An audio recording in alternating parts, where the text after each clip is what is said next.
एक आदमी 3 दिन और 3 रात रेगिस्तान में फंसा रहा। जब वह पूरी तरह निराश होने वाला था, उसने अचानक खाई के नीचे एक घर देखा। वह तुरंत सीढ़ियों से नीचे उतरा ताकि पानी पी सके, लेकिन उसे क्या पता था कि जैसे ही उसके पैर उस जमीन पर पड़े, उसने नरक के दरवाजे खोल दिए। घर में एक औरत रात का खाना बना रही थी। आदमी ने कहा कि वह रेगिस्तान में रास्ता भटक गया है और बचाव दल से संपर्क के लिए उसका फोन उधार लेना चाहता है। औरत ने कहा उसके पास फोन नहीं है, लेकिन उसने अभी अभी रात का खाना बनाया है। अगर भूख लगी है तो साथ में खा सकते हो। जैसे ही आदमी ने खाना मुंह के पास ले गया, वह रुक गया। उसे हमेशा लगता था इसमें कुछ अजीब है। आखिरकार उसने थोड़ा पानी पीकर भूख मिटाई। रात हो चुकी थी। उसने यहीं रात बिताने का फैसला किया और सोचा सुबह चला जाएगा। अगले दिन जैसे ही वह चट्टान के किनारे पहुंचा, हैरान रह गया। आते समय जिस सीढ़ी का इस्तेमाल किया था, उसमें एक पायदान रहस्यमय तरीके से कम था। चारों ओर देखने पर भी वह सीढ़ी का हिस्सा नहीं मिला। वह तुरंत महिला के पास गया और पूछा कि सीढ़ी कौन ले गया। महिला ने कहा उसे भी नहीं पता, शायद किसी ने अस्थायी इस्तेमाल के लिए ले ली हो। शायद कल या परसों वापस आ जाए।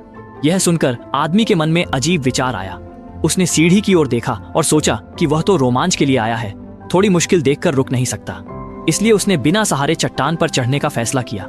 लेकिन चिकनी चट्टान पर पकड़ने की जगह नहीं थी। कुछ कदम चढ़ने के बाद वह रुक गया। उसने दूर तक चिल्लाया। उम्मीद थी कोई उसकी आवाज सुन लेगा, लेकिन घाटी में सिर्फ उसकी आवाज गूंज रही थी।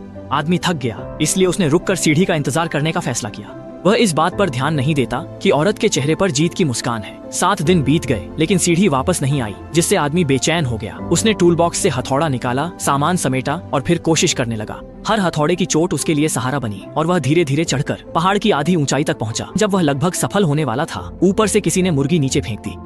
डर के कारण आदमी खाई में गिर गया। 3 महीने बिस्तर पर लेटने के बाद वह मुश्किल से खड़ा हो पाया, लेकिन टांग की चोट से चलना भी कठिन हो गया। 100 मीटर ऊंची चट्टान पर चढ़ना तो नामुमकिन था।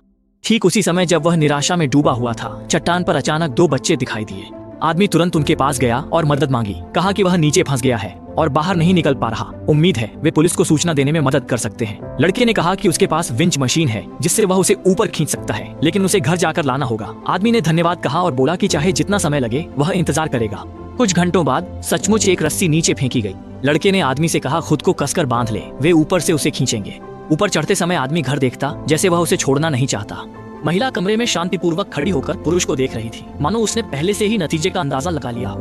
वाकई जब वह 10 मीटर भी ऊपर नहीं पहुंचा था, तभी समस्या आ गई। ऊपर वाले ने अचानक हाथ छोड़ दिया, जिससे पुरुष लगभग गिर ही गया था। आदमी ने तुरंत ऊपर की ओर चिल्लाकर उनसे कहा कि वे जारी रखें, लेकिन काफी देर तक चिल्लाने के बाद भी कोई जवाब नहीं आया। तब उसे एहसास हुआ कि उसके साथ मजाक किया गया है। फिर भी वह इतनी आसानी से इस बचने के मौके को छोड़ना नहीं चाहता था, इसलिए उसने अपनी पूरी ताकत लगाकर खुद ऊपर चढ़ने की कोशिश की। लेकिन कुछ ही कदम चढ़ने के बाद उसकी ताकत जवाब दे गई और वह फिसलकर नीचे गिर गया। इसके अलावा रेगिस्तान की लगातार तेज गर्मी के कारण वह आदमी इसी तरह हवा में लटकते लटकते बेहोश हो गया। जब तक कुछ पानी की बूंदें उस पर नहीं गिरी, तब तक वह होश में नहीं आया। लेकिन साफ आसमान में बारिश नहीं हो रही थी, बल्कि ऊपर से तो मजाक उड़ाने की आवाजें आ रही थी। असल में जो पानी की बूंदें गिरी थी, वे इन शरारती बच्चों की करतूत थी। काफी समय से वे दूसरों को सताकर मजा ले रहे हैं। इन बच्चों में सबसे बड़ा बच्चा 18 साल से ज्यादा का नहीं था, कुछ 12 साल से भी छोटे थे। वे लगातार अनजानी बोली में चिल्ला रहे थे और उनके हाथों में रस्सी झुला रहे थे।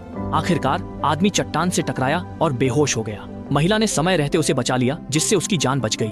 इसके बाद वह आदमी शांत और अनुशासित हो गया। वह यह नहीं समझ पाया कि उस महिला और बच्चों का क्या संबंध है, लेकिन इतना साफ था कि वे उसके दुश्मन नहीं हैं। उसने तय किया कि वह यहीं रुकेगा और जब तक टांग की चोट ठीक नहीं होती, भागने की योजना नहीं बनाएगा। अपने शरीर को पोषण देने के लिए आदमी ने रेगिस्तान में सब्जियां उगाने की कोशिश की। उसे उम्मीद नहीं थी कि उसका यह प्रयास एक लड़के का ध्यान आकर्षित करेगा, क्योंकि वह लड़का हमेशा रेगिस्तान में रहा था और उसने कभी बाहरी दुनिया के बारे में नहीं जाना था। उसने आदमी से पूछा वह क्या कर रहा है। आदमी ने कहा वह सब्जियां उगा रहा है। क्योंकि उसे बोरियत हो रही थी, तो उसने कुछ काम ढूंढ लिया। रेगिस्तान की मिट्टी उपजाऊ है। उसने लड़के से कहा कि यह जगह केवल एक झलक है, इसे छोटे संसार की तरह सोच सकते हो जो बड़े संसार में समाया है। लेकिन लड़के को लगा कि आदमी की बातें गूढ़ हैं, वह जल्दी नहीं समझ सकता। इसलिए उसने आदमी से कहा कि जब भी समय मिले उसे और सिखा दिया करे। आदमी ने भी महसूस किया कि यह लड़का बाकी बच्चों जैसा दयनीय नहीं है, इसलिए उसने खुशी से उसकी बात मान ली। लेकिन मन ही मन सोचा कि शायद किसी दिन इसी बच्चे के सहारे वह यहाँ से भाग सकेगा। उसकी और उस औरत की समझ भी बेहतर हो रही थी। साथ रहने से कुछ अनकही बातें भी घटित होने लगी। अचानक एक दिन औरत ने आदमी को बताया कि वह गर्भवती है, लेकिन यह सुनकर आदमी गुस्सा हो गया, क्योंकि उसे शक था कि औरत उन बच्चों के साथ मिली हुई है। वे लोग कुछ बाहरी लोगों को यहाँ धोखे से लाते हैं, फिर उन्हें गहरे गड्ढे में बंद कर देते हैं और दूसरों को यातना देने में आनंद लेते हैं। लेकिन वह नहीं चाहता था कि उसका बच्चा भी ऊपर के बच्चों जैसा बन जाए, जो दूसरों के लिए मुसीबत और शैतान बनते हैं। इसलिए उसने हर पल शरीर मजबूत करने में लगाया और हर समय यहाँ से भागने की तैयारी करता रहा। अब उसकी सारी उम्मीदें उस लड़के पर थीं। हर दिन वह लड़के को वैज्ञानिक ज्ञान सिखाता था और जब लड़का उस पर भरोसा करने लगा, तब उसने लड़के से एक गुजारिश की, अगर तुम खुद के लिए रस्सी या खुदाई का औजार बना सको तो भी चलेगा। लड़का कुछ सेकंड हिचकिचाया, फिर आदमी से कहा कि अगर वह औरत को भी साथ ले जा सकता है तो वह मदद को तैयार है, लेकिन यह तभी होगा जब बाकी बच्चे सो जाएं। किसी ने सोचा नहीं था कि जब वे भागने की योजना बना रहे थे तभी एक लंबे बालों वाला लड़का दौड़ता हुआ आया और उनकी योजना में बाधा डाली। फिर शरारती मुस्कान के साथ लड़के को अपने साथ ले गया। अगले दिन सुबह लड़के की लाश हवा में लटकी मिली। ये देखकर आदमी खुद को बहुत दोषी महसूस करने लगा और औरत भी बच्चे की मौत से पागल हो गई।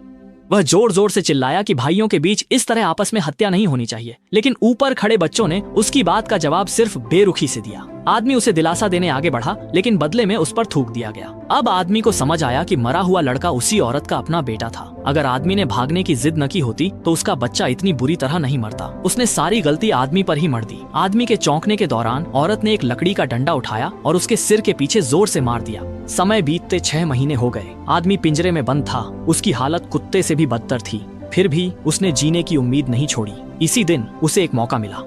रेगिस्तान में यात्रा कर रही एक लड़की ने उसे देखा। औरत के पता चलने के डर से आदमी ने धीरे से लड़की से मदद मांगी। उसकी हालत देखकर लड़की चौंक गई। आदमी ने अपनी आपबीती संक्षेप में बताई तो लड़की ने मदद का वादा किया। ये सुनकर आदमी बहुत खुश हुआ। लंबे समय से दबे उसके जज्बात इस पल बाहर आ गए। लेकिन ये खुशी ज्यादा देर नहीं रही। उसकी उम्मीदें फिर टूट गईं। ऊपर के लड़कों को लड़की के आने का पता चल गया। उन्होंने लड़की के बाल पकड़कर उसे घसीटते हुए खाई के किनारे ले गए और आदमी की निराशा भरी चीखों के बीच लड़की का गला वहीं काट दिया। ऐसा नतीजा देखकर आदमी निराशा में डूब गया और साथ ही खुद को दोषी मानने लगा। अगर उसकी वजह से यह सब नहीं होता तो लड़की की मौत नहीं होती। इसके बाद आदमी ने पूरी तरह से भागने का विचार छोड़ दिया। उसने औरत से कहा कि अब वह खुशी खुशी यहीं रुकना चाहता है। बच्चे के जन्म के बाद मिलकर उसकी परवरिश करेगा और वह सभी बच्चों का पिता बनेगा ताकि वे एक सच्चा परिवार पा सकें। लेकिन औरत ने यह सुनकर आदमी को बताया कि उसके पास कोई विकल्प नहीं था। उसे धोखे से यहाँ लाया गया था, बस बीज लाने के लिए, ताकि उनकी नस्ल आगे बढ़ सके। बच्चे के जन्म तक उसे यहीं रखा जाएगा। ये सुनने के बाद आदमी को अपने भाग्य का एहसास हो गया, लेकिन उसे उम्मीद नहीं थी कि हालात बदलेंगे। औरत हमेशा की तरह अकेले बच्चे को जन्म देने वाली थी, लेकिन इस बार उसे कुछ अजीब लगा। दर्द इतना था कि वह अपनी जिंदगी पर शक करने लगी। आखिरकार उसे शर्म छोड़कर आदमी से मदद मांगनी पड़ी और आदमी ने भी उसके साथ किए बर्ताव के लिए नफरत नहीं दिखाई। जब वह औरत को सहारा देकर घर ले जा रहा था, ऊपर खड़ा लड़का ठंडे चेहरे से देख रहा था। फिर उसने एक सीढ़ी नीचे फेंक दी। आजादी और बच्चे के बीच की मुश्किल पसंद में आदमी ने आजादी को चुना। उसने औरत को छोड़ दिया और कांपते हुए सीढ़ी की ओर बढ़ा। तभी औरत की एक जोरदार चीख सुनाई दी। बच्चे के रोने की आवाज के साथ आदमी को एक बार फिर मुश्किल फैसले का सामना करना पड़ा। औरत ने अपनी जबरदस्त इच्छा शक्ति के बल पर बच्चे को जन्म दे दिया। इस समय आदमी ने भी भागने का इरादा छोड़ दिया। वह जल्दी से औरत के पास आया, बच्चे को गोद में लिया और बच्चे की मासूमियत को देखकर उसकी आंखों से आंसू बहने लगे। लेकिन यह सुखद दृश्य जल्द ही टूटने वाला था। औरत ने कहा कि वह यहीं रुकेगी और बच्चे की परवरिश करेगी। एक दिन वह भी अपनी माँ की तरह बन जाएगी। बात सुनकर आदमी भी पूरी तरह से उलझन में पड़ गया और अगले ही पल यहीं पर पूरी कहानी समाप्त हो जाती है। आखिरकार आदमी अफसोस के साथ इस दुनिया से चला गया। औरत ने उसकी चीजों को समेटा और आने वाले दिनों में वह पूरी लगन से अगली माँ की परवरिश करेगी। कौन जानता है ऐसे कितने और बदकिस्मत लोग आदमी की तरह इस अंतहीन गहराई में अपनी जान गंवा देंगे।